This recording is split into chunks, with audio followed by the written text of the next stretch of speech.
C'est un héros oublié des temps médiévaux. Non seulement il a participé à repousser les attaques chypriotes contre Alexandrie, mais il a été nommé chef de l'arsenal dans ce port stratégique de la Méditerranée orientale. Il témoigne de son savoir-faire sur le plan naval, tout autant que de la maîtrise de ses compatriotes dans ce domaine, et démontre par la même occasion la place et le rôle du Royaume du Maroc au milieu des nations, ainsi que sa contribution aux grandes causes du moment. Il s'agit de l'amiral Raïs Ibrahim Tazi. Peu d'éléments se profilent de sa biographie, à part qu'il a vécu au 8e siècle de l'Hégire, 14e de l'ère commune, durant le règne de la dynastie mérinide. Son appellation induit naturellement une appartenance à la ville de Taza, historique voie de communication et foyer antique de peuplement. La cité constitue en effet un relais naturel vers Fès, capitale des sultans mérinides. Elle atteint d'ailleurs sous le règne un nouveau cycle de prospérité représenté par le perfectionnement de son système défensif, par l'agrandissement de la grande mosquée Al-Mohad ou par l'édification de différentes médersas. C'est donc de ce foyer culturel à l'emplacement stratégique que Raïs Ibrahim Tazi tient son ethnique.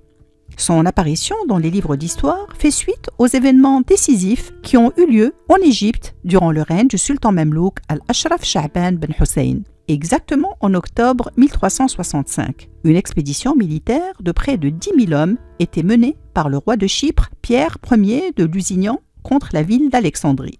Chypre est alors, selon les mots du maître de conférence en histoire médiévale, Mohamed Warfelli, après la chute des dernières principautés franques de Syrie-Palestine, le dernier poste avancé de la présence occidentale au Levant. La famille de chevaliers qui gouvernait l'île s'était illustrée par leurs attaques récurrentes contre les musulmans, avec pour vocation de faire renaître les royaumes latins d'Orient et de raviver une nouvelle croisade.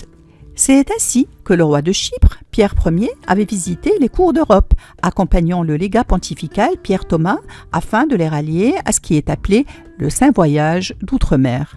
Le roi de Chypre se retrouve bien vite à la tête d'une flotte composée de près de 165 navires qui a levé l'ancre à Venise puis effectué une escale à Rhodes. À ses côtes se trouvaient notamment, outre le patriarche latin de Constantinople et légat du pape à la croisade, Pierre Thomas, le premier chancelier du roi de France, Jean de la Rivière, le chancelier du roi de Chypre et chevalier picard Philippe de Mézières, le vicomte de Turenne, Guillaume III Roger de Beaufort, avec la bénédiction d'Urbain V, sixième pape à Avignon. Sans oublier les marchands de Venise, de Gênes ou de Barcelone, alliés pour la circonstance qui avaient mis à disposition leurs navires. Le 7 octobre 1365, l'armée des croisés arrive à Alexandrie, plutôt mal défendue. Le 9 octobre, l'offensive terrestre est lancée. L'armada mouille dans le vieux port puis parvient à prendre la ville le 11 octobre avant de la livrer au pillage. Alexandrie est mise à sac, en partie incendiée. Un carnage d'une grande cruauté est commis contre ces populations civiles. Ensuite, les soldats, chargés d'un impressionnant butin composé d'épices, de tapis, de soie et de pierreries, estiment pour une partie d'entre eux que leur mission est accomplie au grand désespoir des apôtres de la guerre sainte. Le voile est donc levé vers Chypre. Devant la gravité des événements qui ont un retentissement aussi bien dans la chrétienté que dans le monde musulman, le sultan mamelouk d'Égypte, Ashraf Sha'ban ibn Hussein, entreprend différentes mesures et représailles. Il écrit par ailleurs au sultan mérinide marocain basé à Fès, Abou Faris Abdelaziz al-Marini, pour lui demander de l'aider à repousser les attaques répétées des Chypriotes. C'est là qu'entrent en scène les Marocains avec à leur tête Raïs Ibrahim Tazi. Ibrahim Tazi s'installe en Égypte où il devient en 1368 chef de l'arsenal. Il s'illustre par ailleurs pour sa défense du port d'Alexandrie. En remerciement de ses exploits contre les navires vénitiens et génois, il est reçu au Caire par le sultan mamelouk Ashraf Sha'ban qui discute avec lui de la possibilité de la conquête de Chypre et de son annexion aux terres musulmanes. Dans un livre dédié à Chypre durant les croisades, Saïd Abdel Fattah Achour, qui était professeur d'histoire notamment à l'université du Caire, auteur de quelques 22 ouvrages, écrit sur la base d'un manuscrit égyptien médiéval ce qui suit.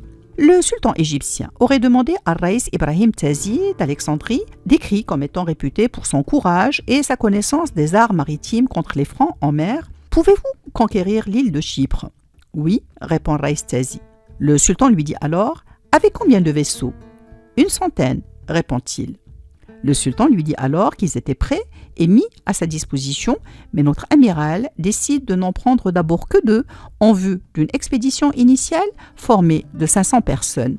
À la suite de cela, Reis Ibrahim Tazi envahit Chypre, pille plusieurs villes importantes telles le grand port de Famagoust et s'empare d'un navire à 2 mâts qu'il expédie à Alexandrie. Il revient enfin le 24e jour du mois de Sha'ban de l'année 769 de l'Hégire, correspondant au 14 avril 1368, au terme de son expédition militaire de 23 jours. Un manuscrit égyptien connu sous le titre Kitab al-Ilmam, signé par Mohammed ibn al-Qasim al-Nuwayri al-Iskandarani, historien égyptien témoin de la croisade menée par les Chypriotes, décrit le moment de l'arrivée de ce héros marocain au port d'Alexandrie depuis l'île de Chypre, chargé d'esclaves chrétiens et de butin. Il évoque en des termes lyriques la réception qui lui a été réservée près de l'emplacement de l'antique phare d'Alexandrie, détruit par un séisme en 1303, et les liesses populaires qui l'accompagnent devant cette revanche prise sur les croisés. An-Nuwayri ne manque pas non plus de décrire son entrée dans la ville sur le dos de sa jument arabe portant un veston noué par une ceinture de cuir à laquelle était attaché un poignard orné de pierreries. De son côté, l'historien Al-Maqrizi rapporte comment Reis Tazi a reçu le commandement de la flotte militaire en Égypte en cette année 769 de l'Hégire, de même que sa victoire sur les Francs et son retour triomphal en Égypte chargé de butin. Une année plus tard, il repoussait encore des raids navals chrétiens sur la côte d'Alexandrie. Concernant le rôle joué par les amiraux et commandants marocains, le professeur Abdelaziz Ben Abdallah écrit qu'un grand nombre de marins et mousses opérant dans la flotte égyptienne étaient des Marocains, réputés dans l'art de naviguer.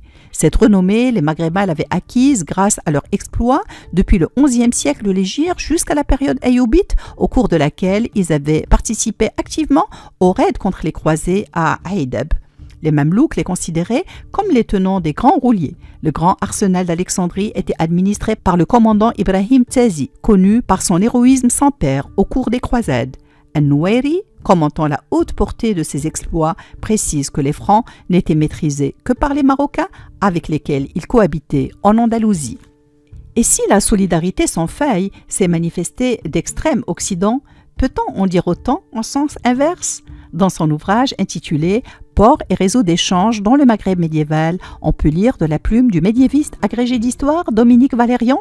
À une demande mérinide d'aide militaire après la défaite de la guerre du Détroit, le sultan Memlouk répond qu'il ressent beaucoup de douleur, mais que ce sont là les hasards de la guerre et qu'il ne peut lui prêter assistance autrement que par ses prières.